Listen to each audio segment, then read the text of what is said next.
songs they had no idea what it meant until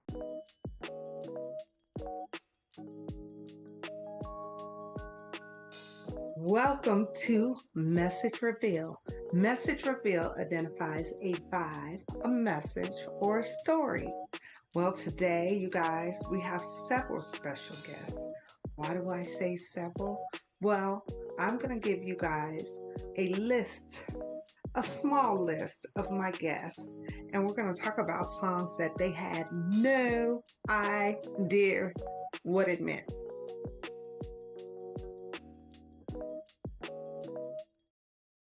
Easy. Your Love is King, Sade. Ooh. Listen to those lyrics. Talk about it. Talk about it.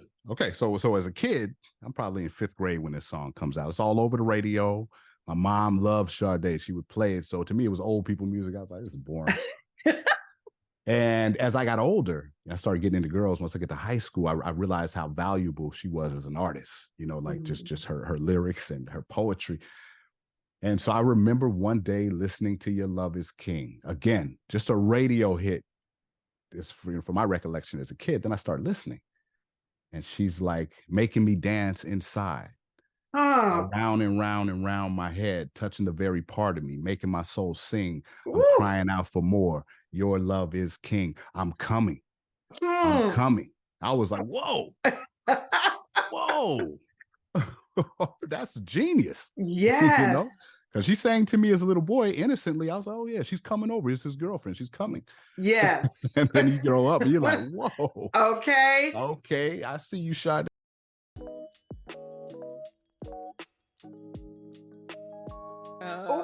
This one I'm ready for because I just told somebody how I got in trouble for singing it and I had no idea. I was like, I just like that song. I mean, there was a few. Yeah. But I just was talking to somebody about Tweet, Oops, Oh My. I didn't know. Yes. I didn't know. I still love it, obviously. It's so funny. I forget. I think it was my guest named Kayla. She's a singer. She talked about that song too. Really? And she said she remembered her mom telling her to like, it's time to take a bath. And she was like, oops, I get associated with like taking your shirt off to go to the bath. And then it's like the older you get, you're like, oh, I get the other meaning. It's like the initial meaning when I'm like in my 20s, I'm like, oh, okay, girl, like just a little pleasure. But then when I got older, I was like, she was talking about, that's why I was talking to somebody about it like a couple months ago, because we were talking about like feeling like now you listen to it. And she was talking about just like owners, like we were talking about earlier, like being in touch with your body, being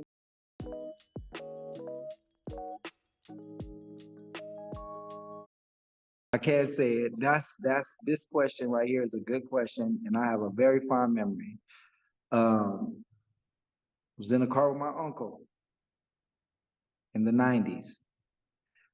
And he was chilling, and I was chilling with him often. And he played that song over and over and over and over and over and over and over. And one day I was in the kitchen and I said, you can.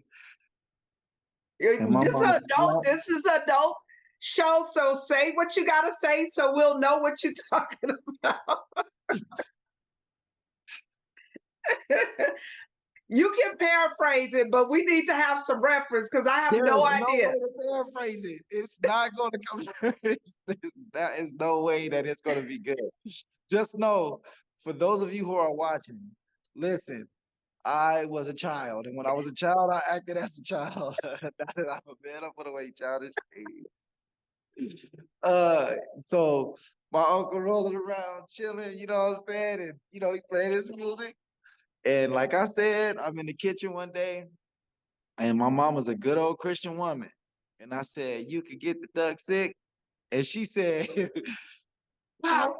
And I'm like, what the heck is going on here? Like, where are you hitting me? You know what I'm saying? I'm like, man, this lady is going crazy. Oh my God.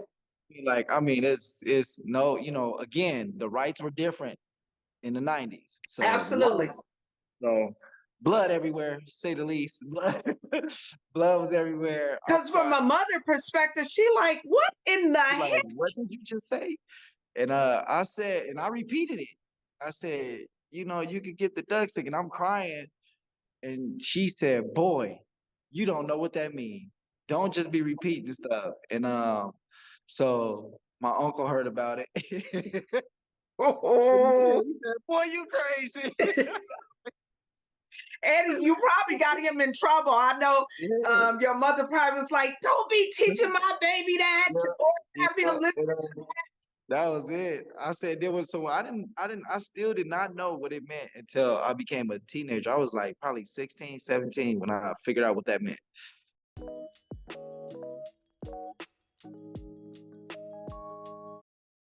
And the way that my perception of it was how it affects me now.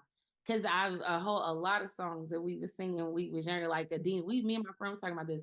Adina Howard, I can be, we were like 4 and 5 years old to high heaven. Now I hear it as an adult. I'm like, I was You talk about when she said, I could be a freak like, to the day, into the dawn. I can't, yes. oh gosh. But for me, because again, my background is in church, so a lot of the songs that I sang was from church. We wasn't really allowed to listen to a lot of secular songs when I was with my daddy's family. But when I was with my mama's family, that's Keontae and them. I listened to things, and that's how I became more eclectic. So, this song is a song by the Hawkins called "Be Grateful." Ooh. And a line of the song is God has not promised me sunshine. That's not the way it's going to be. But a little rain helps me appreciate the sunshine. A little pain helps me appreciate God. So Yes. song, those words, when I was little singing it, I was just singing it because it was a song that was given to me. Me and my mama went over at home. I got to church and I sang it, and the people were crying and sang the house down, and awesome. And I went and sat down, not realizing what the songs mean. So when you start going through some things as an adult now, I understand that you got to have some rain with the sunshine to appreciate the flowers that are growing. You got to have, you know, bad times so that you remember to go thank God when things are good. Like that's where I was then. This is where I am now. Thank you, Lord. I made it through that. You know what I mean? So Yes. that song just really does it for me. Sometimes I find myself crying.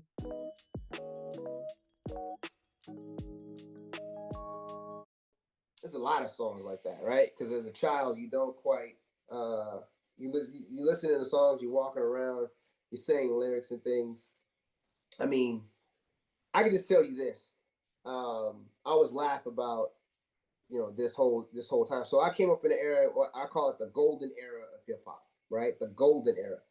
It was right in the pocket where you had NWA. You came out of the whole Grandmaster Flash and the Cavs and those guys, and you moved into a time where it was more reflective of the life at a harsher level, right? So you had NWA, Yes. right? You had Dr. Dre, right? The Chronic, and so for me, my first rap album that I had was Snoop Dogg's Doggy Style, right? So as a child, right, you got the album. The name of the album is Doggy Style, right? There's no, so to me, I'm not even comprehending what it is that he's talking. It's just called Doggy Style. So my mom, what the heck? What do you mean you want an album called Doggy Style? You know what I mean? And so here I am. I'm walking around, and at that time, we knew every lyric, right? On every song, you got in your Walkman every single day. You're not even knowing and comprehending the lyrics and things that you're saying, you're reciting over and over. And so I always laugh. I was like, if my son, and I had that album, I mean, that album came out in 92, right? So I was 11, right? I probably would shit bricks if my son was walking around singing Doggy Style as an album. You know what I mean? I'll be like, oh my, what are you talking about? You know what I mean? I'm like, so I think that was one that at the time I didn't quite comprehend all the lyricism, I didn't even know, I didn't know what Chronic was when they were talking about, Chronic. I didn't even know what that was. Me either. And so, here I am, and all these things start to come in and get introduced into life. at a younger age. And then, of course it builds from there. Now I know, but then I didn't quite understand and comprehend any of that.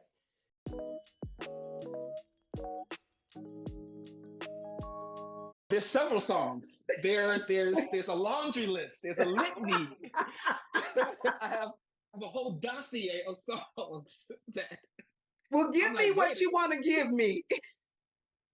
Oh my gosh. Okay, I'm gonna keep it PG because I was thinking of Ronald Isley, and I just now understood what In Between the Sheets was in my 30s. Well, let me say this. This is a grown folks. It's not for children. So, baby, whatever you got to say, however you got to express it, come on. In Between the Sheets. Okay. My God. Okay. All right. So I was in the car with my aunt. So let me clarify. I'm going to always mention my aunt, either my aunt or my mom, because I hold them dear to my heart, and a lot of my life's experiences are connected to them. So I was in the car with my aunt, and she's driving, and I'm looking out the window, and she's playing In Between the Sheets because it's in her playlist.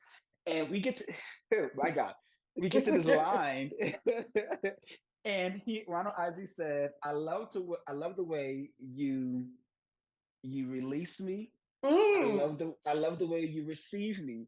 And I don't know what happened in that split moment. I'm like, hold up, run that back. Did he say what I think he said? No, that can't be. But I never listened to it when I was younger. But now in my 30s, I guess because I lived some life, praise the Lord. So I understood what he meant. I'm like, oh, wait a minute, he's nasty. Well, that's okay.